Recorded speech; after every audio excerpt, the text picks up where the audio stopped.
Okay, this is a quick setup for the Nikon D5100. There's a lot of issues with the camera in regards to shooting video. The camera does not actually offer full manual control over the exposure, but there's a couple of tweaks we can do to make that work. The first thing you want to do is your main mode dial at the top, go to M for fully manual, and power the camera on. Okay, so we're just going to go through a couple of quick little settings right here. So we're going to push menu, and we're going to go up to the shooting menu, and we're going to push right. And first I'm going to come down and I'm going to set my white balance. I'm going to push right to get into that sub menu.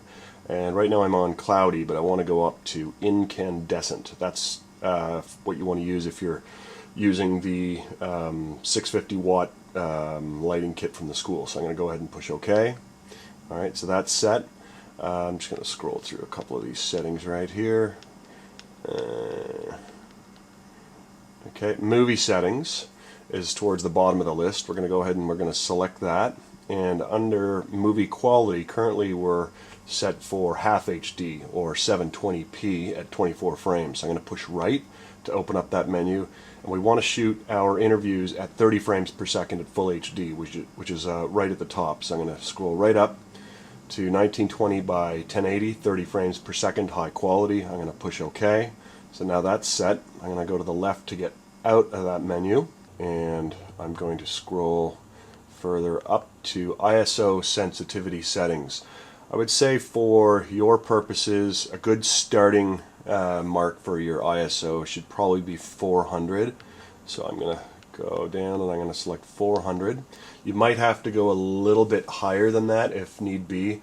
This lens, fully zoomed in, will give you a maximum iris of 5.6, which might not be enough for your purposes. So you might have to go with a higher ISO sensitivity, but that's a limitation with this camera and this lens. So I'm going to start with 400, but if you need to, just push info to get back to that menu. So our ISO is set for 400. And next what we want to do, and this is pretty important, coming over to this pencil menu, which is your custom settings menu, you want to come down, whoops, push to the right, come down to controls. Okay, now under, let me keep scrolling down here, right here, assign AE-L/AF-L, that's auto exposure lock or autofocus lock. So right now this particular camera is on the top setting, which is auto exposure, autofocus lock. I don't want it on that. I want to come down to AE lock hold, meaning when I push this button right here that says AE-L or AF-L, it will actually lock my exposure settings. And the issue we were having in class is the fact that it was at the top setting, so whenever we'd push that button, we'd actually have to hold that button in order to lock our exposure. But with this setting right here, we won't have to. So I'm going to go back. What's important to remember is you cannot go into live view mode and set your exposure and your shutter speed. And you can see right here I'm dropping my shutter speed, but my picture in the background is not actually changing at all. Okay, so you have to make your settings in regular camera mode. So I'll push the lever for live view back to get into photo mode. So you want to make your settings here, okay? And I'm going to go through, and I would say if you're shooting at 30 frames per second, you'd want to go with a shutter speed of 1/60. And right now I'm just going to zoom in my lens all the way. Let's just assume worst case scenario, we need to zoom in. Our maximum iris opening will be 5.6. That's as wide as we're going to get at full zoom. Okay, so if you need the extra light, two things you can do. You can bump your ISO up to 800 in the menus with the menu. One second. Or if need be, you can drop your shutter speed. The lowest you'll be able to go for shooting video is 1/30. Even though I can actually toggle it lower, this is photo mode, so don't go any lower than 1/30 because it will not work. This is only if you absolutely need the light. You can adjust your ISO higher, but the higher you go, the grainier your picture is going to be. So for a starting benchmark, I'm going to leave it at ISO 400, and I'm going to go up to a shutter speed of 500. And you can see this little graph right here. This is showing me my exposure. So it's actually saying that there's perfect exposure right here. So with that in play, before you go into live view mode, you have to lock your exposure to these particular settings. Push info to bring that back up. You cannot go into live view mode and then push AE lock. Even though it's locked down here, your settings will change if you try to move it. Okay? So I'm going to come back down to 1/60. Okay? And now I'm going to lock my exposure by pushing this button here. Okay, by pushing this button here, you'll see this little icon down here. It's a little square with a circle in it. That will actually go gray right there when I push the auto exposure lock. Now I'll go into live view mode, and now my exposure should not change. It should stay at those figures. So I can easily do a test by simply rotating the camera towards the window, and I can see right there my exposure is not actually changing. Okay, so that's how you do that. So if you do have to sort of stop the camera after hitting the record button at the top, you may have to go back and alter your settings.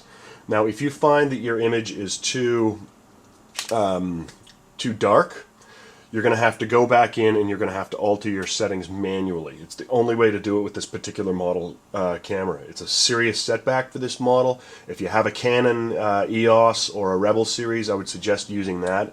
This camera is a serious pain to work with for video use. So if you find, based on the settings that you've sort of shot, right now I would say do a test. Get your subject in the seat or a stand-in, and then shoot a little bit of video, or even look at the screen after locking your settings and see if it actually looks good. If it's too dark, come back to photographic mode. Then I would say drop your shutter speed first before anything. Push the AE lock. Now it's actually unlocked. This little icon has to be grayed out for it to be locked. And you'll know, because when you come into live view mode, you'll see that little symbol down there that says AE-lock. Right? So with AE lock off, you can't tell unless that icon is grayed out. So right now I've turned it off. When I go back in, you'll see the little icon is no longer there, and my image is actually trying to compensate right now. So even though my settings say a shutter speed of 1/40 and f5.6, and they're not changing right now, you can see right there that my image is getting brighter and darker because it's not locked. So you come back. If you have to make any settings, if your image is too bright, or let's say it's too dark, right, you can even change your iris. Let's say you had to close up for some reason. Okay, I'm assuming that was perfect exposure. Now you want to lock your exposure. That little icon right there is now grayed out. Come into live view mode. Now you can see the lock is in place. So now my image is not actually changing exposure. So it's going to take a little bit of tweaking, but again, you do have certain things. If anything, you're going to want your image to be brighter. You really don't want to touch your ISO if you don't have to. If you can avoid going higher than 400, great. If you have to go to 800, let's say, then so be it. There's really not much we can do about it. But you can go, if need be, to 1/30th of a second, but you physically cannot go any lower than that.